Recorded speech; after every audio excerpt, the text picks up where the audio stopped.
everyone, and welcome back to Providence and Questions with Captain Sam. Today I'm going to talk about a single question. I feel like it's got more to it than just a quick yes or no answer. The question today is, how many tall ships are there? And like so many of the questions you folks ask me, the answer is, it depends.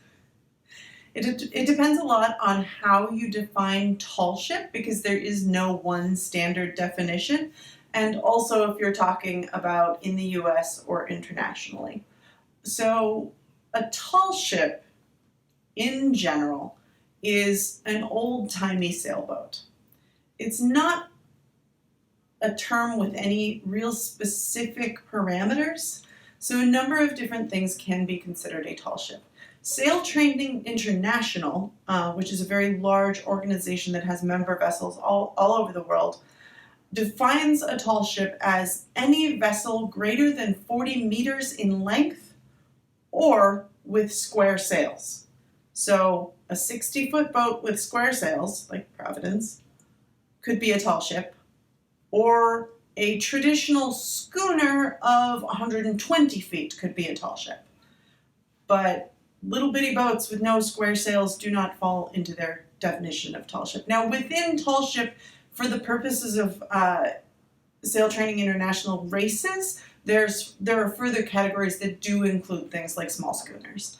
But your Class A tall ships are over 40 meters or square sails or both. The way I've heard it bandied about is that a tall ship is defined as any vessel, any traditional vessel with a stepped mast. So a mast that is in two or more pieces. Like we have our lower mast and our topmast. If we were larger, we might also have a topgallant mast. That's often how I've heard tall ship being used to refer to vessels.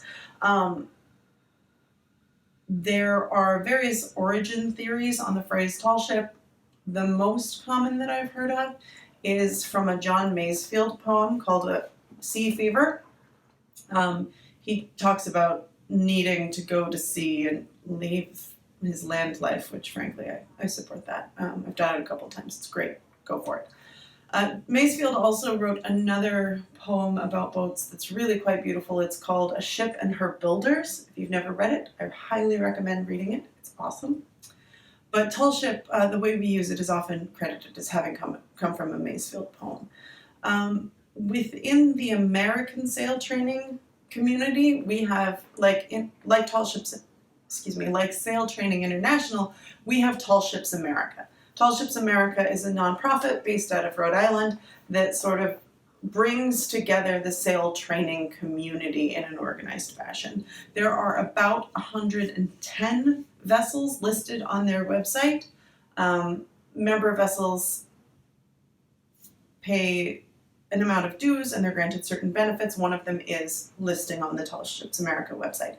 Obviously, that is not a comprehensive list of all of the sailboats. It's just the ones that are registered with Tall Ships America for the purposes of sail training.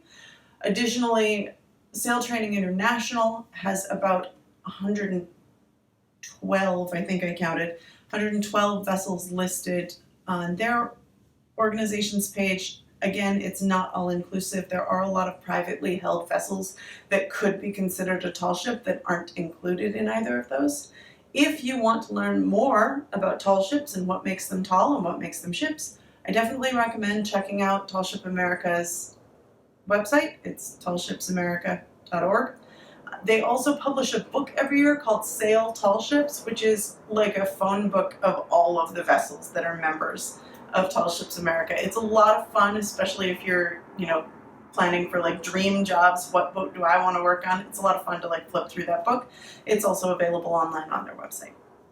So, unfortunately, not a cut and dry answer, but that's as close as we can get. It's a little weird, like most things tall ship. So, thanks everyone, and we will see you next time for Questions with Captain Sam.